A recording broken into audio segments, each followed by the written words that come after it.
And welcome to the Chaos, NFL Chaos, with Jeremy here to talk about Urban Myers. Why do I want to talk about Urban Myers? Why do I want to talk about Jacksonville? Well, I'll tell you why I want to talk about Jacksonville. Trevor Lawrence. We spent a year in New York watching every game, and by week probably 9 to 10 of the 2020 season, Jet fans were absolutely passionately rooting for the Jets to lose every game. And it started to unfold that the only team that could take away that first pick, that special first pick for that generational quarterback, Trevor Lawrence, was Jacksonville. So on and on it went week for week. We had some scares, and by scares I mean we were actually putting ourselves in a position where we thought we might win. And I know that sounds really weird, but as Jet fans, we were freaking out. The last thing we wanted was for the Jets to win. So I'm gonna highlight something someone just said already. He always seems to find me right when I come on. Let me I'm trying to do one thing here. Man, I should get this stuff ready ahead of time, shouldn't I? But hey, that's life when you're just winging it and coming in at the last second for a show. Anyway, my friend John Post says, "Don't hold back, Jeremy. Drop the hammer on these clowns." And what he means is, and I'm going to drop the hammer on these clowns, but maybe not the clowns you think I'm going to drop the hammer on. I'm dropping the hammer on the clowns in the media, like the Rich Samini type guys in the world that likes to get clicks and they like to get attention and they like to talk smack about things that they don't have a clue about. Okay. And it's this bias that seems to exist in this in the NFL and all around the country against the Jets. And people think we're crazy and we're paranoid, but we have like a million examples of this bias. And this is one of them. Okay, this is one of the big examples of bias that's against the Jets. And we'll start with, so here we are. We're rooting each week for the Jets to lose. We're getting near the end of the season. We had a scare against the Raiders. We almost beat them. And one of my heroes, who unfortunately was cut from the team and had his career damaged by the play, even though will always be remembered as a hero, at least he was at that moment. Lamar Jackson was left on an island with, against a first round, super fast, quick wide receiver who unfortunately is no longer in the league, but we're not going to talk about that. And he was burned for a touchdown. And by miracle, the Jets lose the game. And it was an interesting play call. They didn't pull all the guys back. I think they were playing like cover 3, which some people defend because they weren't playing cover 3 or whatever it was. They were blitzing. It just didn't seem to make sense because it was the last play of the game. All they had to do was put everybody in the end zone and make sure that the Raiders didn't score a touchdown.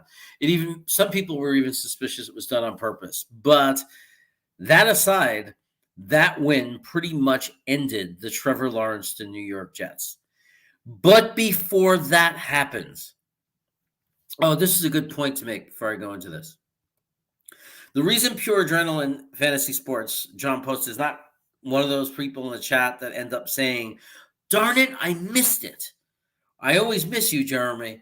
It's not only because I don't schedule my shows, which I'm going to start doing, by the way, on Wednesday nights, and I'll start giving out the exact time. But Wednesday evenings, I will be doing a live stream consistently every week, so you'll know about it.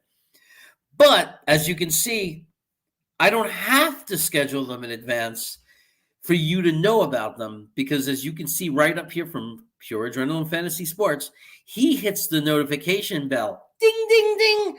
That bell tells you when I'm live. It says Jeremy's live. So if you happen to look at your phone and you see, you'll know that I'm live. Now, hopefully, like someone like our friend John Nolte, who we call Salty Nuts, will look at his phone and see that I'm on.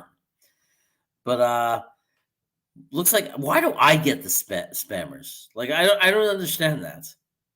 Octavia Bradley, VASK Tech, Vask Tech. I don't understand it. I get these random posts from people that I don't understand. I have no idea why. I have I'm pushing for 100 subscribers. Just kind of building up my channel, trying to show you what it's all about, and I'm already getting these weird spammers in my chat. Can you imagine how bad it's going to get when I have 150 viewers at the same time? It's going to be crazy. John Post, I'm going to have to make you a moderator so you can get rid of them. Anyway, what was I saying? We were talking about the Trevor Lawrence sweepstakes. So before the Jets lost out on Trevor Lawrence, when it looked like the Jets were going to be the team to get him, and everybody jumped the gun on that, by the way. It's amazing how, people just assume in week 12 they know what the draft order is going to be. I started to hear a lot of buzz, a lot of crap about Trevor Lawrence might stay, and he might not come out. He might not declare he has a year of eligibility to stay at Clemson because it's going to be chaos. That's right. It's going to be chaos. Because the Jets aren't a good destination. You don't want to come to the Jets. Now, look, at the time Adam Gase was coach, and he may have been as bad as, well, maybe not as bad as Urban Myers. I don't know. It's debatable. But from what I hear, probably not, because Adam Gase didn't kick his kicker. But we had look, I'm not saying we were a great organization, but they were talking about the Jets as if we're this organization that's been in last place for 40 years and we've always stunk. And it's that's the narrative that people have created by the Jets. And it's just people who don't know the NFL and haven't watched. The Jets have been a playoff team on and off. They haven't won a Super Bowl since '69. That's the drought for us, that we haven't been to or won a Super Bowl. We haven't been bad for 40 years. We were one of the best teams in football multiple times. In the early 80s with the New York Stock Exchange, we went to the AFC Championship game. We were a great team. In 86, we almost went back. Or we had a chance to play in the AFC Championship game. And Mark Gastineau, near the end of his career, roughed the passer. I think it was Bernie Kosar, and ended that run. It might not have been Bernie Kosar. I just like to say it to remember it that way because he's a Cleveland quarterback that I remember from the days where Cleveland was actually good before this run. Then we were not so good in the early 90s. And then come late 90s, Parcells comes into town, and we're an amazing team. What's up? Bon Jovi in the house. I'm talking about Urban Myers, and you'll see I'm going to unload right now on the media and all the crap that they do, and that's what I'm talking about.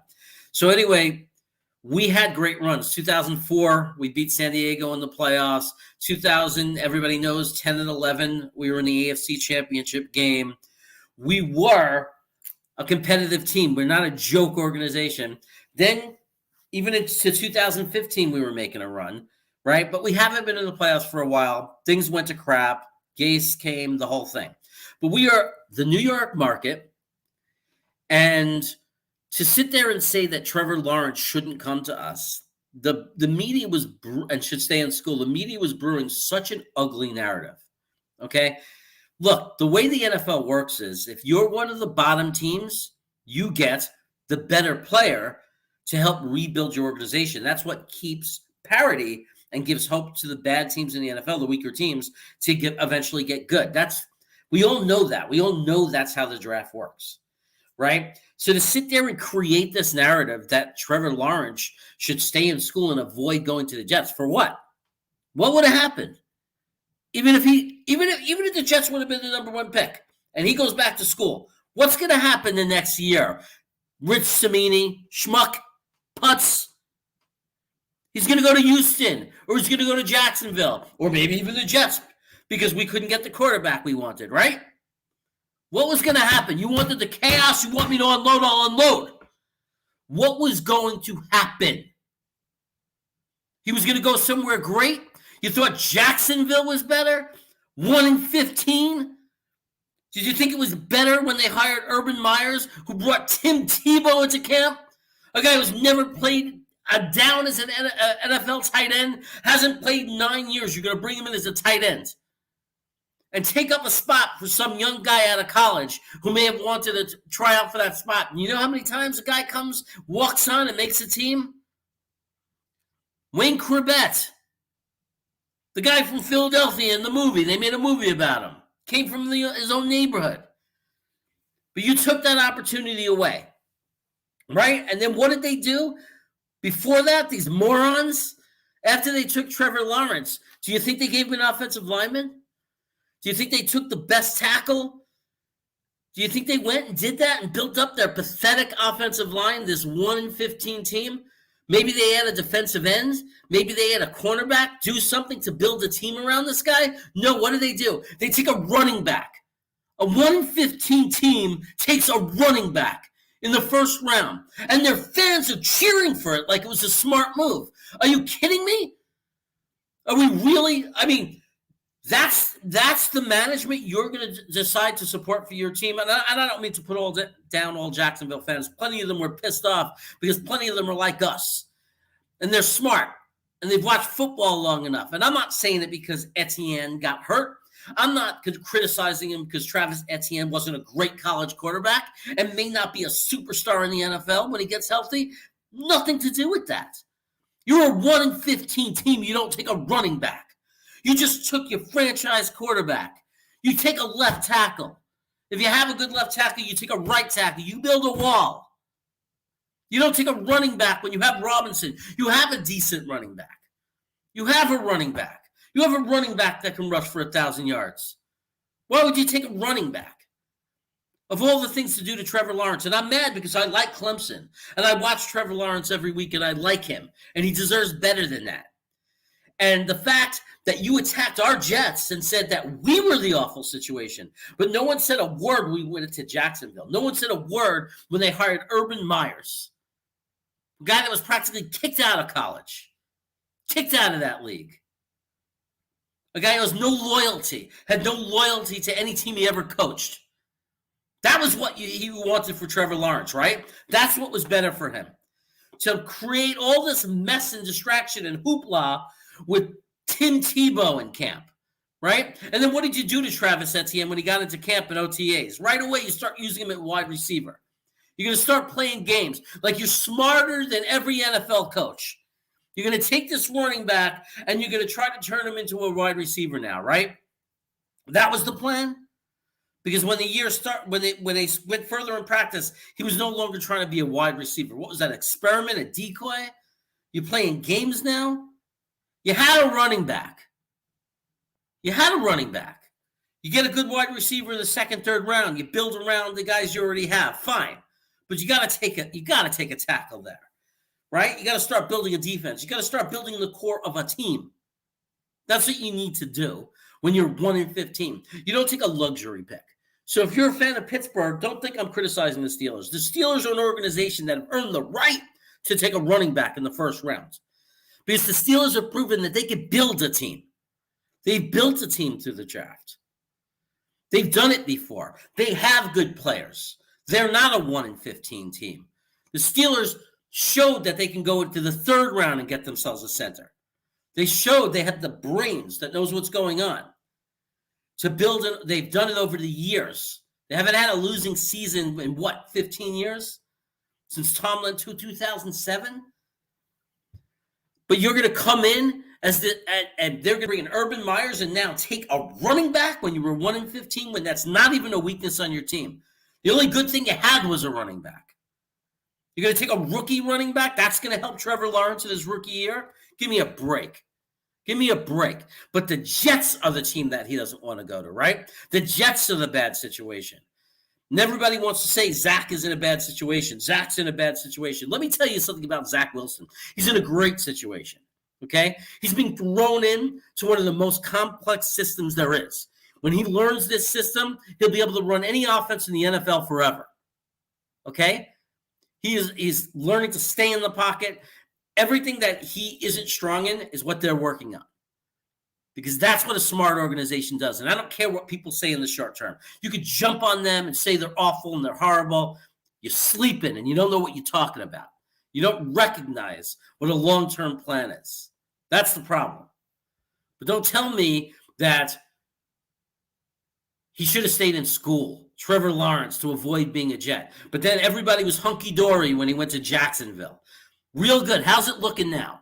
We haven't even talked about what the joke that Urban Myers is, and the joke and the embarrassment he made Jacksonville out now to be this season, and their whole organization. You're just going to fire Urban Myers? Fire everybody up to the owner. Get a new owner. Pathetic organization. 3 years ago, they were challenging New England to be the next great team in the AFC, and they pissed it away.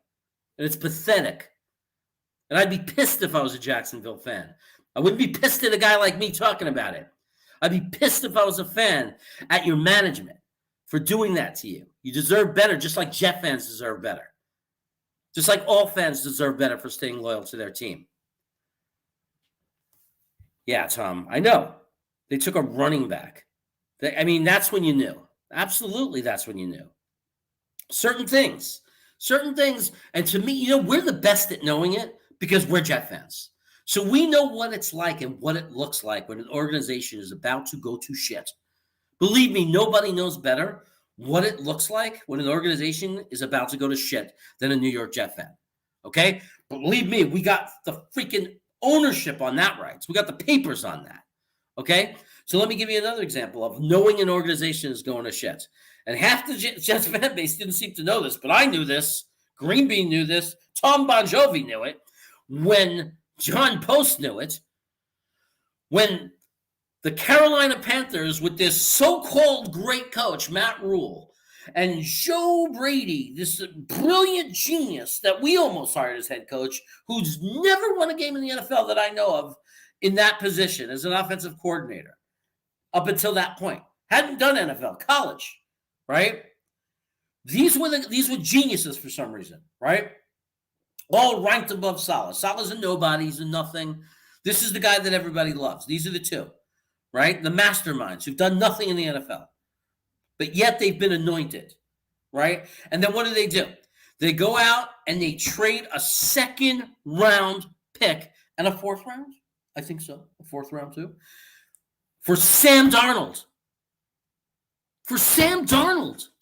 Because they were foolish enough to believe a narrative that Sam Darnold was not a good quarterback because the Jets did it to him.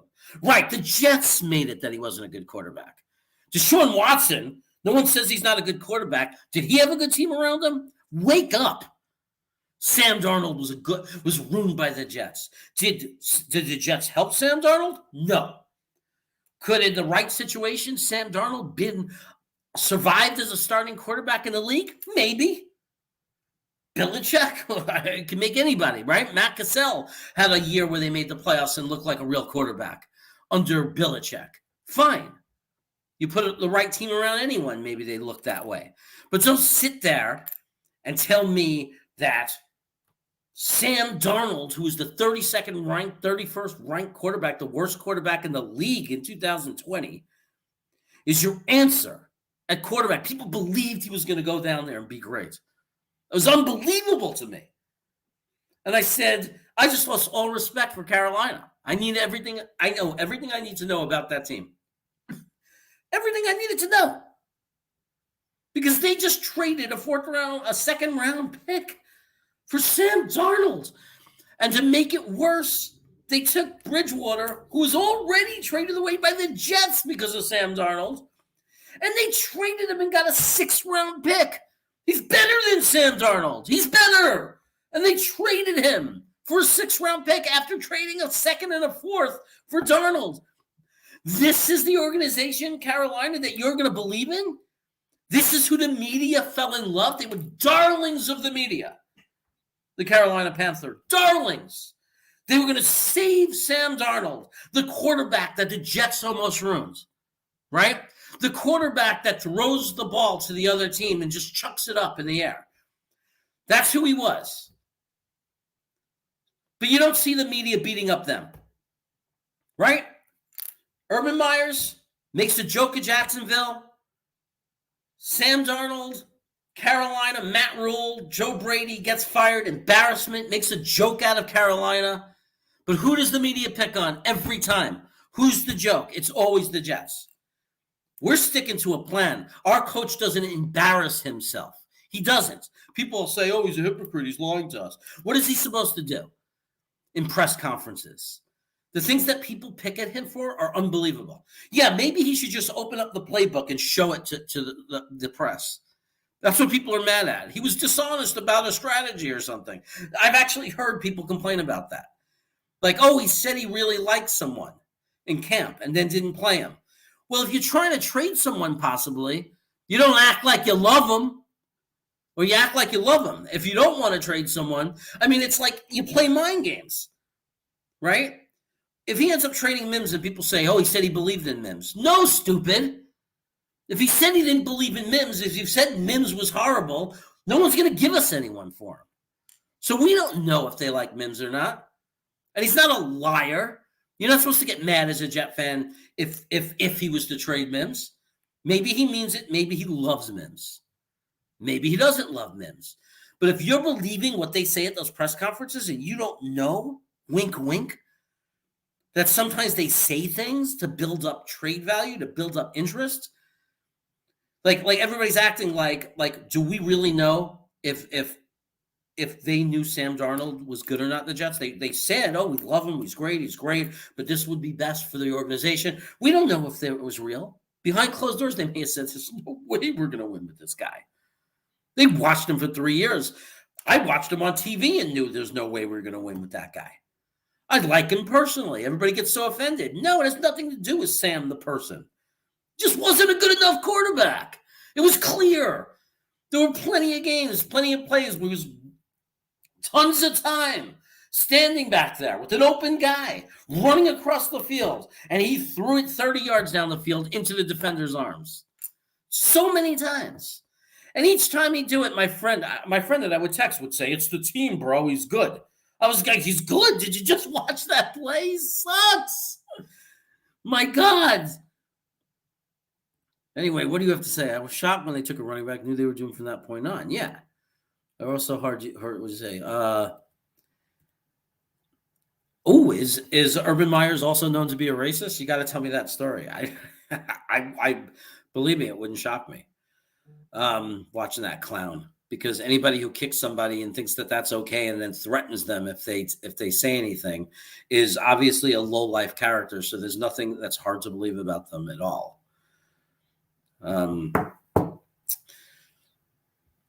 So who expects to get any answers at a press conference? Exactly. That's the whole stupidity of it. What you want a press conference, all it is to me is people digging. Except for DJ Bien. I mean, there are people out there that I respect. Connor. There are people that are asking real questions because they want to come onto YouTube and talk about it, right? DJ wants to write a good article. Connor has his show. He wants to come on. He wants to know, for his business, he's a professional. He's not looking for clickbait. He's not looking to trap someone into a story. He wants to be a good analyst. He is a good analyst, and he wants to give good content to his listeners. So I respect him. But you got guys like Rich Cimini, and that's what the media has been traditionally. They're just looking for a story. They're trying to make him contradict himself. They're trying to make him say something controversial. They want him to say something bad about Mims so bad, so they can have that clickbait. They can have that story. Saleh hates Mims. Saleh doesn't like Mims. Jets looking to trade Mims. That's what they want. You can almost feel their frustration as they push and try to get him to say something wrong. They repeat the question over and over again, repeatedly, looking for a mistake, trying to create that mistake. But you know what? Now we finally have a coach and a staff that's not embarrassing us. They're not losing their shit. They're staying calm. They're staying mellow. They're doing exactly what they're supposed to do. And if anybody goes on and is sitting there and saying that Saleh is a liar because of what they heard in a press conference, give me a break. Please lie. Do you hear the questions they're asking him? I want him to lie. If you've given up on a player, if you know that you don't like this player and you don't think he's a good fit for the organization, you're not going to say that. Somebody says, "How do you feel about Lesko?" He's a hard worker. He's a great attitude. We love the kid. That's what you say. Because before you cut anybody, you're picking up the phone. You're putting it out there that he's available. So you don't fry a guy. You don't fry your own guy. You don't take away the value of your own player. So how do you sit there and come up and attack Salah and call him a liar? He's probably one of the most truthful, real people I've ever seen in our organization. And he's almost laughing about it when he's answering the questions. He's almost laughing about it. I don't know Trent Krim from The Independent. Oh, yeah, that's from the Ted Lasso show. But I liked Trent Krim from The Independent. I thought he was a good reporter. I mean, you can't blame him for thinking it was ridiculous. Yeah, that was on Ted Lasso. You can't blame him for thinking it was ridiculous. I'm a fan of Liverpool. My friend John got me into them. And if they ever brought an American football coach in to be Liverpool's coach, I mean, like, even if you're like Everton or one of those smaller teams, West Brighton, that if that would happen, that's exactly what would happen. There would be like what's happening on that show. People would go nuts. The crowd would have those chants. I'm not going to say it, but because they use that word in England a lot looser than in our country. It's very politically incorrect to use the word that my friend Phil Adams and a lot of our British friends use a lot. And so I won't say it. But anyway, yeah, that was funny, Matt. Matt, my brother calms me down. He saw I was losing I was losing it. My whole thing back here was about to fall down on top of me. It just pisses me off, though. It makes me angry.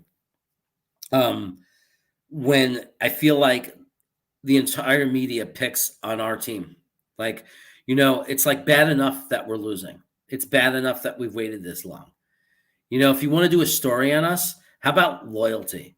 How about talking about Jet fans and how long we've suffered and being a little bit loyal? And that's what they used to do with the Red Sox fans. They didn't make a joke out of the Boston Red Sox before 2004. Around the country. They didn't. I remember seeing specials. They would talk to senior citizens and talk about how they were Red Sox fans their whole life. And they were born in 1919 or whatever it was. So they never got to see a Red Sox win the World Series. And they said how sad it was and how many great teams they had.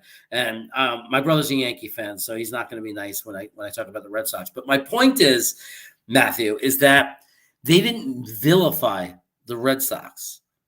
Like, no one made a joke of them. They didn't laugh at Boston. They didn't treat them like they didn't belong. They didn't disrespect them. And it's the same thing with the Cubs. I mean, the Cubs were so lovable, right? Wrigley Field, there was respect for the Cubs. But no one gets treated like Jets fans.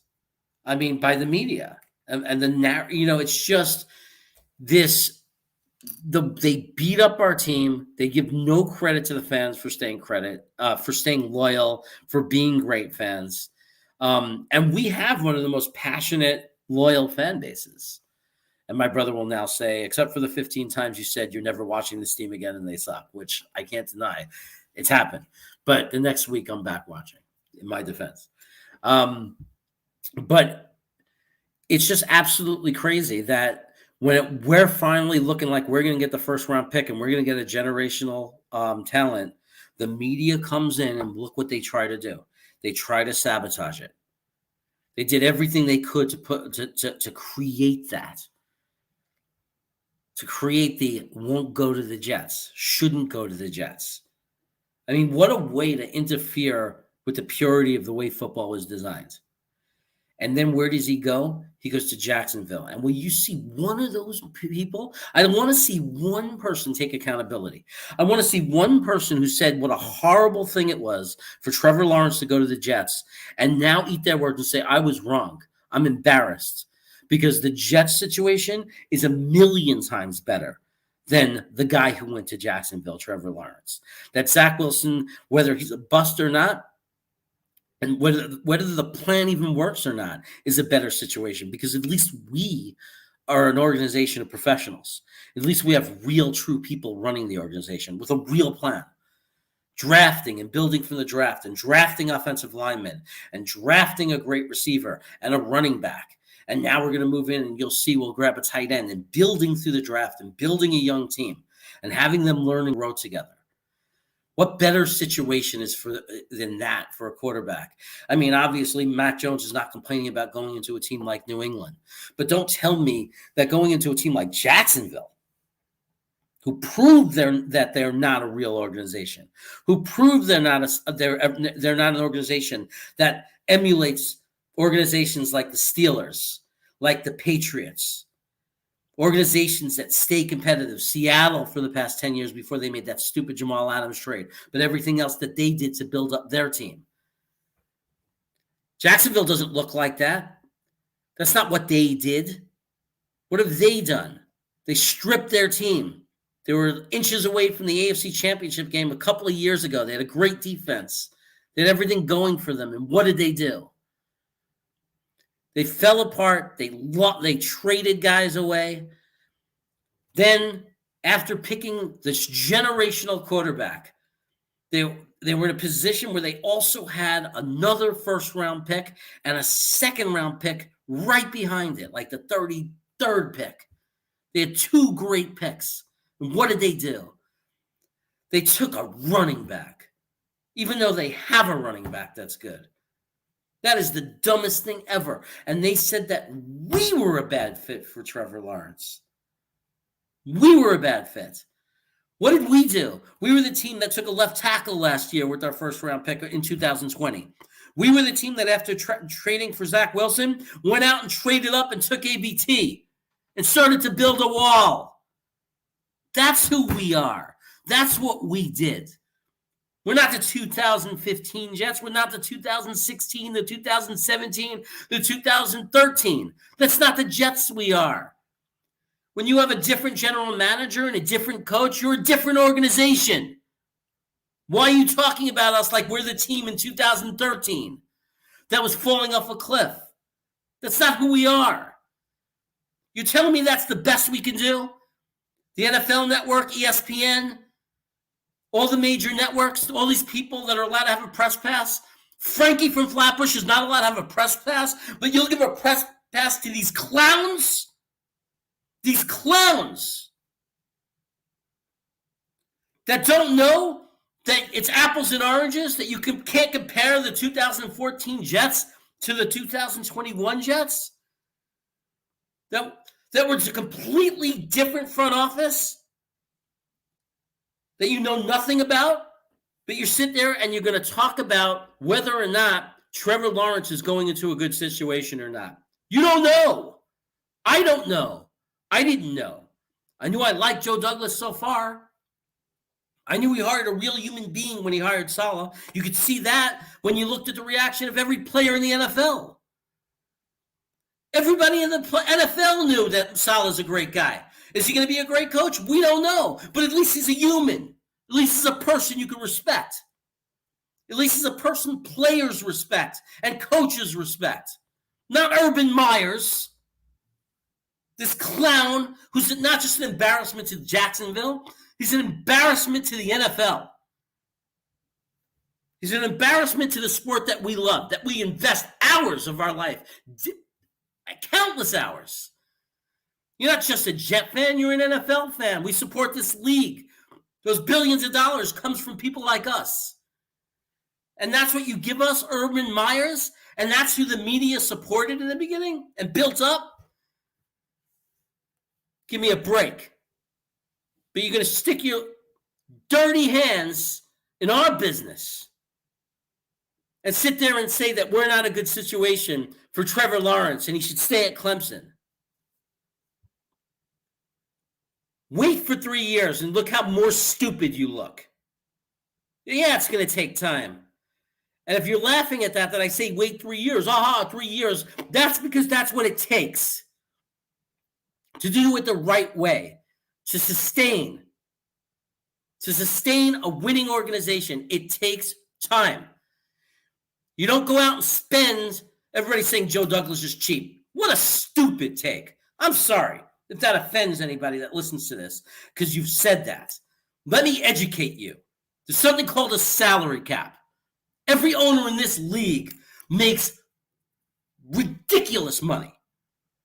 I don't care if you're small market or big market. They share the TV revenue. They make ridiculous money. Okay? It's not about cheap. There's a salary cap. Everybody touches on the cusp of that cap. And guess what? If the Jets fell $15 million short of that cap, that's not to save $15 million. You think Joe Douglas gets that money? You think the Johnsons care? Do you know how rich they are? You think they care? Do you think they said, oh, the salary cap is $185, only spend $170 so we could save that $15 million? No, that $15 million is to go next year. That $15 million was if somebody gets hurt, we can afford someone new.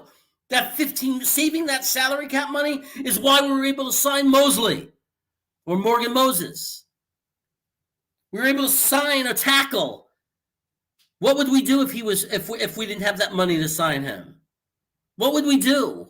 Who would be in there? McDermott, he was hurt in the beginning of the year. Now we might have to find out how bad or good he is. Cheap. He's cheap. Give me a break, he's cheap. He's not cheap, he's smart. Anybody who wants to get, and I'll admit it, myself, I was out of my mind thinking, oh, let's just give Marcus 3 years, $12 million a year. Why? We had him for 2 years at that time. We had him for 2 years at $23 million. Why would you lock him up as a guarantee for 3 years for more? That's stupid. If we wanted, we had him for $23 million for 2 years, no guarantees. Saying, yeah, look what happens. He tears his Achilles. And I hate that happened. He's a great guy. I love the kid. Right? But guess what? Would you want to be in a 3-year contract with him now? You think you're going to tear your Achilles and come back the same as a safety? Maybe. It's going to be 30 next year. You want to be locked into $12 million and then another $12 million the year after that? Joe Douglas doesn't look cheap to me. He looks really smart. That looks smart to me. Carl Lawson for $12 million? Seattle's for an edge. Seattle's playing Jamal $17.5 billion. A safety who had 1 interception this year and 0 sacks, and his average, whether you look at PFF or forget PFF, I'm not going to sit here and be a hypocrite because when they say something I don't like, I call them trash, right? Look at your eyes. Watch the Rams-Seattle game, the first game, and type in Henderson highlights, the running back. Watch his highlights, and then keep your eye on 33 and tell me what a great safety he is. Watch him get pushed around like he's a nobody, like he's Ashton Davis, except he claims he's the best there ever was. He's a fraud. And I won't take credit for calling him a fraud. That's Green Bean. Green Bean named him a fraud. It was the perfect name for him. There's no other way to describe him. He's a fraud. I have a lot of anger towards Jamal Adams. I don't know why. I think it's because of what he did to our organization before he left.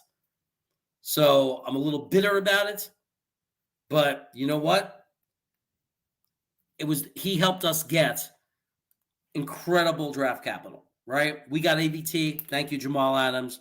We have a number 1 pick probably coming in the top 10 this year that might be used on that Greek defensive end, George Kalakalakis, whatever his name is. Or maybe we use that pick for Stingley. Maybe we trade down that pick a little bit, get one of Devin Lloyd or something at linebacker and pick up a second rounder next year, a first rounder even next year. Who knows? But I'm not going to complain. Thank you, Jamal Adams. Thank you for opening up your mouth, but also thank you, Joe Douglas, for taking a disgruntled player where a lot of teams would have had to dump him for a 4th rounder or a 2nd rounder and a 4th rounder or whatever it was because you knew we had to get rid of him because he wasn't going to play for us. He had 1 year left on the cheap, and then you were going to have to pay him a whole ton of money. He made that very obvious. And you took him off our hands and gave us 2 first-round picks. Thank you very much. Yeah, we'll take McDougal too. Yeah, and you could have our 4th. We get your 3rd. Beautiful. Thank you very much. Pleasure doing business with you. Right? But Joe Douglas is cheap, and Joe Douglas, the 2020 class is a joke, and just the nonsense that I hear. And the worst is that I hear that nonsense from Jet fans, and that's really the worst part of it. I mean, because come on, let's be an educated fan base. All right? We don't know about Mims yet. We might trade him for a pick, and that pick might turn out to be a star. Or he might play next year when everybody leaves, and that was the plan all along, and he might develop into a nice wide receiver. 2020 draft wasn't good, right? That's the other thing. Oh, my God. Like Bryce Hall isn't a great cornerback, right? That wasn't an amazing pickup in the 5th round. Bryce Hall. And Becton, it's his fault. It's his fault that GVR fell on his knee and rolled his knee. That's his fault, right? That's injury prone, right? Even though a player rolled on his knee.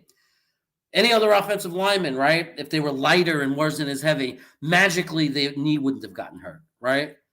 I mean, this is the ridiculousness that we have to hear. It's ridiculous. Stupid. And guess what? Ashton Davis is not playing that bad. So he's another pick from that 2020 class. And guess what? Bryce Huff, undrafted free agent, contributor. Guess what? Guidry, who's doing a hell of a job, versatile.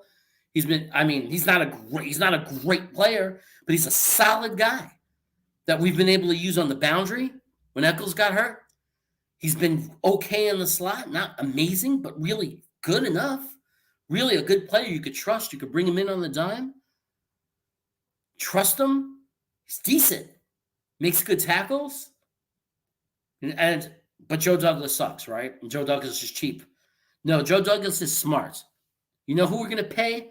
We're going to pay elite players. When you see a guy get a $20 million contract for the Jets, it's going to be an elite player. It's going to be a game-changing player. It's going to be a guy like changes the results of the games, like a Darnold for the Rams, like a Watt for Pittsburgh, like Kittle for, I don't know if tight ends will ever make that kind of money, but that's who will get the big contract for their position. Guys who actually change the outcome of games. Not guys who put up nice sacks. 9 sacks for Jamal Adams. That's what he gave them, 9 sacks. Okay. 4 of them came in 2 weeks or something like that against crappy teams in meaningless moments. 9 sacks. Okay, fine. You're paying $17.5 million because he got you 9 sacks. He's not good in pass coverage. Okay, he doesn't make interceptions. He actually drops balls. He can't catch. So what are we talking about? He's a brilliant GM. He made one of the greatest trades in history. It's the kind of trade that sets off a transformation of an organization. It's the kind of trade, but you got to be patient. You got to be patient. This year we got slowed down. I honestly believe we could have won 6-7 games this year if Lawson, Becton, Curry, some of these guys stay healthy. Okay, and people say, oh, you can't blame injury. Everybody has injuries. Really, everybody has injuries. The number one pickup, the guy who's going to be the biggest impact on our team was Carl Lawson, and he went down. And what week did Marcus May go down? So we lose our safety. We lose our other safety for a while. So we lost our other safety, LaMarcus Joyner. So we lost our 2 starting safeties. We lost LaMarcus before the season even started. We lost Vin Curry, who was supposed to be a big part of our defensive line in our rotation.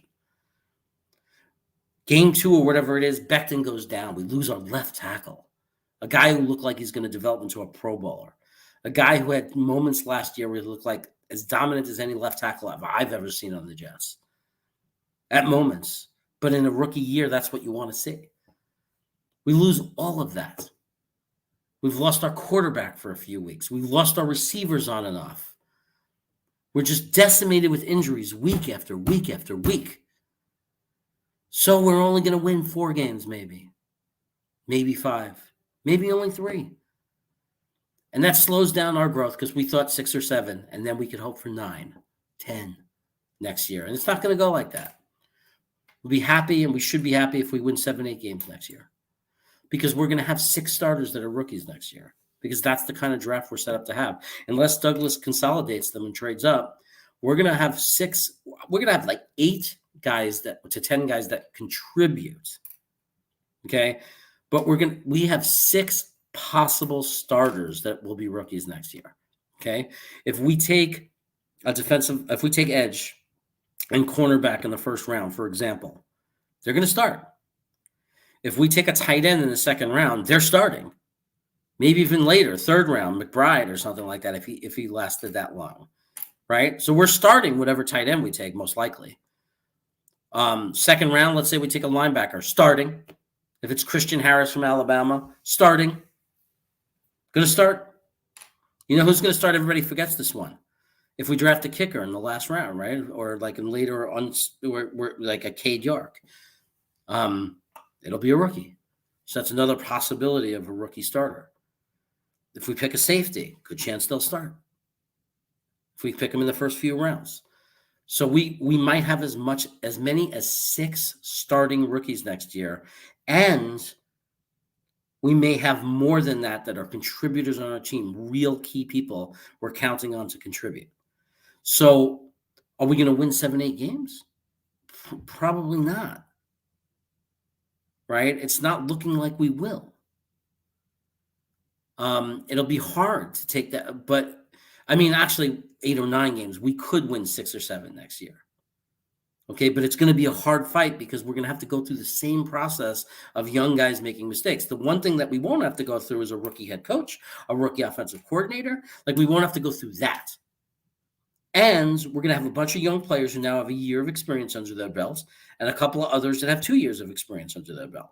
So we're going to have guys from 2020 like Becton back, Bryce Hall is, in your first, as a cornerback, you get better and better. Third year, man, you're starting to really gel in this league.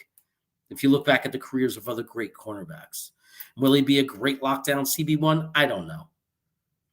I just know he's a good cornerback. And if we get another cornerback that's not a true CB1 either, if you don't consider Bryce Hall CB1, if they're the same as Bryce Hall, if we get like a Saucy Gardner or a McNeary, McBride, it's the cornerback also, or McDuffie. Sorry, McBride is the tight end. We get a guy like that ends up being like the level of a Bryce Hall, and you have 2 guys like that. Okay, Eccles is a third, backing him up. Okay. Guidry, who can come in and play any of the secondary positions. Okay. I mean, look, it's a process. Just got to be patient with the process. And we also lost Greg Knapp. It's a good point, Billy. Right? We lost the senior guy that was supposed to guide all of these young coaches.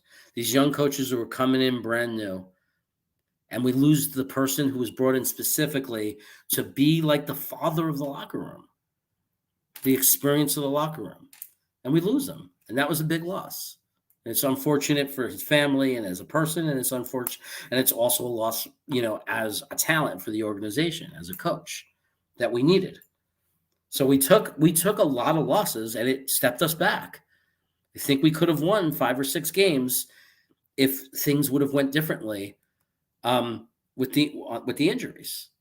It changed the psyche of the team. I mean, I know. Can you imagine like almost everybody I know? I could ask you this question: where were you, or how did it feel?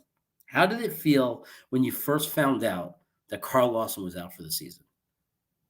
I mean, it was almost as bad for me, not as bad because we were Super Bowl contenders at the time, as when Vinny Testaverde went down, untouched, first game of the season, the year that we were really looking like we were going to be Super Bowl contenders. Now, that was different things were at stake at that time. There were different stakes. But it felt that way in the kick to the stomach. Like, it felt that way for the impact it was going to have on everything we were looking forward to. It was like someone just took it away from us. They took away, because we all understood how differently the defensive line looked without Carl Lawson in the picture. The moment we thought of that defensive line without him, completely changed. Completely different. So, and yeah, I agree, Billy. That's exactly what it was. It was like, anybody who's been a Jet fan for a long time has felt that before. We've went through it time and time again. And it's like that bite. It's like that reminds you, oh, yeah, we're a Jets fan. Every time we're excited about something, every time it looks like we have something special, it's like something goes wrong and takes it away from us. I think we're going to play our way out of it. Like, I think Becton will come back. Well, I know he's going to come back. Becton's going to come back. Don't listen to what people say. I don't care what kind of camp he was having. He's going to come back. He's going to be fine. I watched him. You don't just play like that as a rookie and then fade away. Maybe the weight will be a problem. I don't know. Maybe it is a problem, and maybe that's why he's not back yet. But whatever it is, it's going to get worked out, and he's going to be our left tackle for a long time. And Fant is going to be great on the right side. He's fine playing the right side. He just needed to learn the system. So it worked out that you saw him evolve when he was playing on the left side. But he's going to be a great right tackle. And if I'm wrong and they flip them around, so be it. They flip him around. So next year is looking better in a lot of ways when you think about those kind of things. Carl Lawson coming back, I'm going to be very realistic and very honest. It's a question mark what he's going to be. I still think like he's going to come back and play. I just don't know if he's going to be the guy that he was going to be. I don't know. I don't know. I mean, a lot of people didn't think Kevin Durant would come back and ever be the same. So when the Nets got him, people said Brooklyn Nets got him. People were like, yeah, maybe. Like people thought, some people thought they were nuts to pay him all that money, and he came back. So there's just, we just got to hope. It feels like Groundhog Day. I know that's the life of a Jets fan. I mean, I've been feeling for 40 years. Ken O'Brien, 10-1, hurts his rotator cuff. Back then, they didn't know how to fix it. Like that's changed now. Now they have hope for players like that, but. Then Chad Pennington, the two best quarterbacks we had, both had a similar thing happen to them. They had their careers just suddenly cut short and come to a halt because of a rotator cuff and a shoulder. I mean, Pennington was on his way. I don't know if people remember. We beat the Colts with Manning 42-0 in the playoffs. And Pennington was the man. And even when he came back and he was hurt and never the same, he had flashes. Like I was at that Chargers game when we beat the Chargers in the playoffs and then lost to the Steelers the next week. I think it was 2004. We lost to the Steelers the next week because of a freaking field goal kicker. A field goal kicker we used a second-round pick on. It still wasn't the guy. But at the same time, there have been guys in Jets history that have panned out and didn't get hurt and have their careers ruined. We had Joe Klecko. We had Mark Gastineau. And you guys could start naming a bunch. We had Curtis Martin, right? We had guys, Freeman McNeil, Mickey Schuler. And I'm going, it's hard, it's sad, it's scary that I'm having to go so far back because it seems like everybody else gets hurt. But what about our offensive line in 2009, 10, 11? What about Mangold? What about Fergie and those guys? I mean, we've had things go well for us, right? Right, we did. So we can get there again, right? It's going to turn. I believe it's going to turn. And I think sometimes it's guys, a coach like Salah or the long-term plan of plugging away and not giving up and not just firing him and going to the next coach, but actually giving a guy a chance. Maybe that's what's going to just give us a new beginning. I don't know. It just feels different this time to me. It still feels different. I mean, even the injuries this year doesn't feel different, but the coaching staff and the plan feels different. We get new coaches, we get players, we start believing, then the same terrible things happen, and we're left rebuilding again. I agree, but we're not. It's not like we're tearing the team apart after this year, right? We're going to leave this year with what are we going to have pulling out coming back next year? We're going to leave this year with Fant and Becton and AVT and Michael Carter and Zach Wilson, who we still, I hope, believe in. It was only his rookie year. Well, hopefully he'll get a little at the end. He'll show some more promise, but we'll see what he comes back in second year. But at least it's not a question mark. We know who we're committing to. Elijah Moore, right? So we got some fun things there. I still believe Denzel Mims could be a part of this organization moving forward. It's not looking great. His stock is not high, but it's not hopeless. It's not out of the question, right? Then on the defensive side of the ball, so look how much better it is than the end of last year, right? Just what we're talking about. We got JFM signed for a while now, and he's showing he can do some things. We got Quinton Williams. We still got him for year 4, so he's not going anywhere yet if he's not going to stay. We got Michael Carter II, who looks like he's going to develop into one of the top slot corners in the league.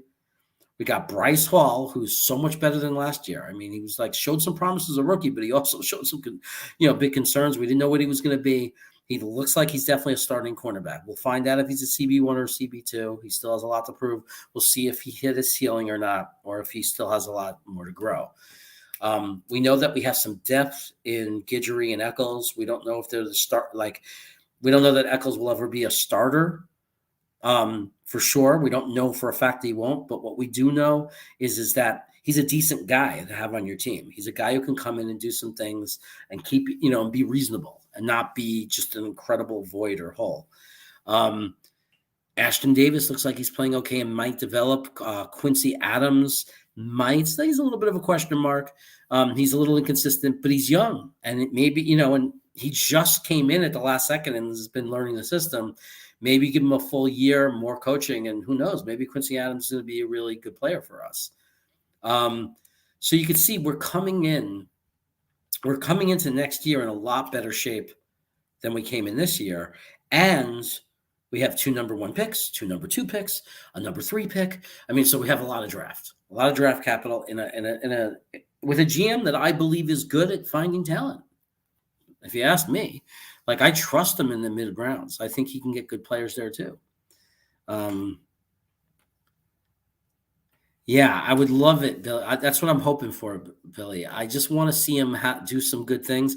I trust the coaching staff. I don't think they're just BSing or selling fluff when they say that they've seen a lot of progression and improvements in him. I think I've seen some of it too. I'm not so worried long-term about the accuracy. I know people are getting frustrated, but if you watch his college tape, I just don't think that that's going to be an issue long-term. I think that it's just, they're really throwing him into the fire, man. West Coast offense, full on, not dumbed down, full on West Coast offense surrounded by kids around him. I mean, it's a lot, and I think it's affecting him. But as the game slows down and he gets more and more comfortable with the system, I'm thinking that you're going to see the accuracy come back again. But look, it's a question mark, right? That's why you're made this comment, and I am 100% with you on that, man. We're in the same boat. We want to see the evidence. We want to feel better about it. We want to know. We want to know because the last thing we need as Jet fans is to be in a position where we have to hit the reset button on quarterback.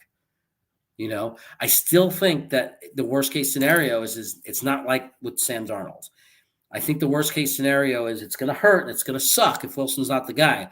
But I think we're going to build an amazing team where you can plug in a decent quarterback and have them play well.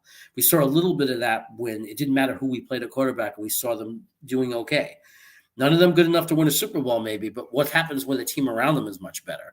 So that's our worst case scenario is we're like a San Francisco 49ers with a Jimmy G, right, who went to the Super Bowl, but we just don't have the quarterback. But we could still have a chance because our team is so good around them. That's what I'm hoping they build that kind of team, but that Zach Wilson is the guy. So then you get the combination of the team and the magic guy. And then that's what makes us a 10-year thing, like a sustainable winning organization where we could have a great 10 to 12 years ahead of us of every year being excited and every year believing we have a chance to be that team in the AFC. I mean, that's the goal. It'd be a lot easier to make that goal if Wilson works out and he's a big success. So, I mean, fingers crossed, right? I mean, and it doesn't matter if you were a Zach Wilson guy when we drafted him or not. If you're a Jet fan, just like if they draft somebody I disagree with 100% this year coming up, it doesn't mean I'm not going to root for that person and hope that I'm wrong and pray that JD is right. So we are at 4:51. We only got a few minutes left because Frankie from Flatbush is going to be starting his Friday night show. And I would never, ever try to conflict with that. You need to go over there and watch him. He's probably going to you saw me get very emotional and you see me talk from what I see with my eyes. Frankie is going to give you what he sees, not only with his eyes, but he's going to give you what he sees with the data, with the numbers and the stats. So it's a valuable show. It's been very important for the Jets fan community. So make sure that you're checking Frankie out and going to his channel and watching his shows. And that's how you become an educated Jet fan. So, you watch guys like Frankie, you watch guys like Green Bean, you watch O'Leary and Ryan and those guys. I like John from New York Jets Today, NYJ Today also. Harrison is more of a pump you up kind of guy, make you feel good, and Harrison Spitfire. So he's a good guy to watch. And then, of course, Green Bean is the best, right? Because that's who I want to be. I want to be Green Bean. I want to grow a big beard right now. And I want to drink seltzer. And I want to smoke from that little pipe thing he smokes. And I want to say, yeah, man, exactly. And I want to say things like, yeah, Friggledy. But, but I can't be him. I got to be me. Anyway, I hope you enjoyed your time in the room. Don't forget, I'm going to start my show on Wednesday nights. I'm going to do consistent. We're going to do consistent Wednesday night shows. That's my goal, is to do consistent Wednesday night shows, and at a certain time, so everybody knows about it. And also every Sunday, me and my brother Lee do a red zone for the late games. So we go we're watching all the games, and we always stay on a different channel, and we cut each other off to call exciting plays. And my brother has joined me in bringing the chaos. He knows how to bring the chaos too. You don't have to, even though it's not the Jets, it's a lot of fun. I promise you, we make it a lot of fun. We scream and go crazy. It's just hanging out with us. Thank you, Billy. I appreciate you so much. And also on Thursdays, sometime in the early afternoon, you'll always see a video, as long as the season's going, of my NFL predictions. I usually have either John Post, I have another fantasy football guy join me, and we do our NFL predictions, and we predict all the games. So you might want to join for that. And then there'll be other things coming in the future. So subscribe, hit the notification bell. Make sure you stay on the channel. And there'll be a lot of good things coming in the future. There'll be fancy intros and promos. I got a 2-week vacation. I'm just starting now, so I'm going to have time to actually put some work into this channel, make it look a little bit more professional. Right now, I'm trying to make up for the lack of how it looks with really good views and points and good conversation. And hopefully I'm doing that for everybody. So, and thanks for pumping up my Sunday streams, John. The only thing you might not like is my brother tends to do these very corny raps. That's very embarrassing. Like, he'll just break out and improvise a rap to show you that he knows how to improvise. Anyway, my brother wants me to remind everybody to ding, ding, ding, ding, ring the notification bell. So even if you don't know about the things I'm doing, you'll find out, because it'll pop up on your phone like, Chaos is live, and you'll be like, oh my God, I gotta see that. That guy's a lunatic. That guy went nuts on Urban Myers. I can't believe what that guy did. Anyway, have an amazing weekend, everybody. Thanks for being here. Thanks for watching it on replay. If that's what you're doing, I appreciate it. Go to Frankie from Flatbush. If it's not live and you're watching a replay, then his show is going to be a replay too. So then after mine, you could go watch his. And then you get both. The chaos and the calmness. You get both. It's great. How can you do better than that? On a night where there's no Green Bean, how could you do better than that? That's my question. It's not possible. Take care, everybody.